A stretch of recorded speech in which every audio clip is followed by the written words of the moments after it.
নমস্কাৰ news now ষ্টুডিঅ'ত মই শ্ৰীমন্ত মাধৱ বৰুৱা চাওঁহক কি আছে আজি আমাৰ সংবাদ ৰক্তদান জীৱনদান দেৰগাঁৱৰ মহেশ্বৰী যুৱ সংগঠন দেৰগাঁও শাখা আৰু দেৰগাঁৱৰ মাৰোৱাৰী সমাজৰ সহযোগত অনুষ্ঠিত হয় এক ৰক্তদান শিবিৰ নিউজ নাওৰ এক ৰিপৰ্ট আহক আমি সকলোৱে মিলি কাৰোবাৰ প্ৰাণ ৰক্ষা কৰোঁ আৰু ৰক্তদান কৰি নিজৰ ব্যক্তিত্বক মহান কৰোঁ এই অপবাক্য শিৰোগত কৰি মহেশ্বৰী যুৱ সংগঠন দেৰগাঁও শাখা আৰু দেৰগাঁৱৰ মাৰোৱাৰী সমাজৰ সহযোগত দেৰগাঁৱৰ ধৰমখানাত আজি এক ৰক্তদান শিবিৰ অনুষ্ঠিত কৰা হয়। আজি আমাৰ युवा संगठन महेश्वरी सभा महेश्वरी महिला संगठनों का ब्लड शिविर कैम्प करा हुई और प्रत्येक बছৰ एटू कैम्प करा हुई रक्तदान महादान है और आज आमार लेडिज सबे होते ब्लड दिबले आगबाढ़िसे।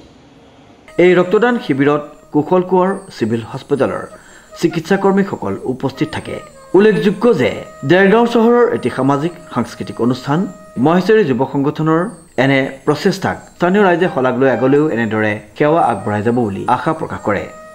সমাজৰ প্ৰথম জন মানে সভাপতি দেৰগাঁও युवा সংগঠনৰ প্ৰথম সভাপতি আৰু সভাৰো প্ৰথম সভাপতি হয়। মোৰ দেউতাৰ দিনৰ পৰা এই কামটো চলি আছে আৰু আমি সমাজক উঠিপতিভাৱে আমি সমাজক সেৱাটো জনাই আছোঁ আৰু জনাই থাকিম।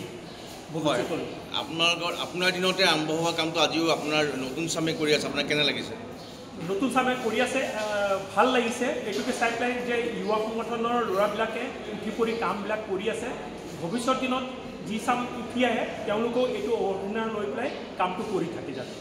হয়, দেৰগাঁৱত মহেশ্বৰী সমাজে প্ৰতি বছৰে ৰক্তদানৰ শিবিৰ আয়োজন কৰি আহিছে আৰু মহেশ্বৰী সমাজৰ এই যে ৰক্তদান মহান দান এই আদৰ্শলৈ তেওঁলোকে যে দেৰগাঁও সমাজক আগবাঢ়িছে সঁচাকৈ শলাগিবলগীয়া। আৰু মই দেৰগাঁওবাসী ৰাইজ হৈ মহেশ্বৰী সমাজক ধন্যবাদ জনাইছোঁ যে তেওঁলোকে সংগ্ৰহ কৰা ৰক্তদানে কাৰোবাৰ জীৱন ৰক্ষা কৰিব পাৰে আৰু এনে মহান কাৰ্যক প্ৰতি বছৰে কৰি তাৰ বাবে মই বিশেষকৈ এই নেতৃত্ব অনিল কাব্ৰা এই অনিল কাব্ৰাক ধন্যবাদ জনাইছোঁ। গোটেই দেৰগাঁৱৰ যিটো মহেশ্বৰী সমাজক লগত লৈ আৰু দেৰগাঁৱৰ সমাজ ব্যৱস্থাৰ থকা সকলো ব্যক্তিক লগত লৈ এই কাৰ্যসূচী আৰম্ভ কৰি আহিছে। তাৰ বাবে মই অনিল কাব্ৰাকে আদি কৰি শচীন আগৰৱালাকে আদি কৰি শ্ৰীকান্ত কাব্ৰাকে আৰম্ভ কৰি সকলোকে মই ধন্যবাদ জনাইছোঁ যে এনেকুৱা মহান কাম প্ৰতি বছৰে কৰি যাব। দেৰগাঁৱৰ পৰা নৱজ্যোতি ভৰালীৰ ৰিপৰ্ট নিউজ নাও।